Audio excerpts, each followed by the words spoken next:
Busisiin pa natin ang imbensyong Aerator Unmanned Surface Vehicle o Aquatic Drone kasama si mobile journalist Amy Atienza. Amy, ano eksakto ang gustong maaksyonan ni Luis dito sa ginawa niyang Aerator Unmanned Surface Drone at gaano katagal itong dinedevelop? Well, Pops J, nung kinausap ko siya, ang nakita niya daw kasi talagang problem is yung climate change. Sobrang init na, and ito daw kasi yung nagiging cause ng pagkamatay ng mga isda dun sa mga freshwater environments na nasa paligid niya kasi medyo malapit lang din naman sila sa area ng mga sapa, tsaka mga lawa sa Isabela. So ayun, nung nakita niya yon talagang gusto niya daw solusyonan. At grade 6 pa lang siya, sinimulan niya na ito. So 1 year, almost 2 years na din nung ginawa niya itong project. And up until now, tinatry niya pa rin i-improve. At dun nga sa report mo, sabi, yung kakulangan ng oxygen ang sinusolusyonan.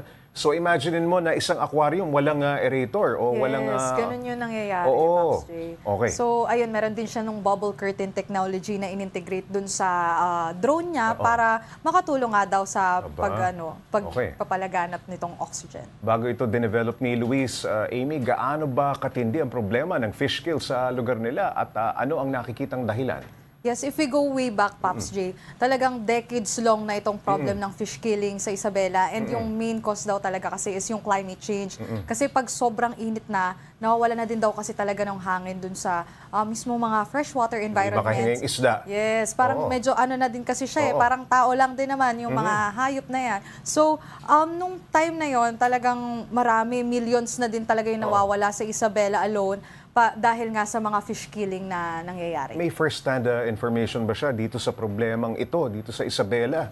Para mabahala siya at gumawa ng paraan. Yes, actually kasi seafarer daw kasi yung tatay niya, Pops J. Ayun, So yung mga nangyayari din sa work, parang since lagi siyang kasama ng tatay niya. Naiintindihan niya yung problema. Nakikita niya na daw yung problema. And since yun nga, malapit na din talaga siya and mahilig siya sa biology, katulad na sabi niya. Galing. Parang nakita niya yung way na gumawa nitong invention at makatulong nga din sa kanilang province at least. Amy, ano ang sunod na plano ni na Luis at ng kanyang ama sa imbensyong ito?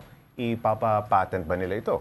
Well, hopefully, mapapatent nila kasi nga madami itong materials na ginamit din since nasa parang engineering end din naman yung father niya dun sa seafaring. So, talagang gusto nilang mapatent to and sana, hopefully daw, mapropose din sa DOST para makatulong nga daw sa Isabela and not just in Isabela pero sa buong Pilipinas na rin. Alright, maraming salamat Mobile Journal, Amy Atienza.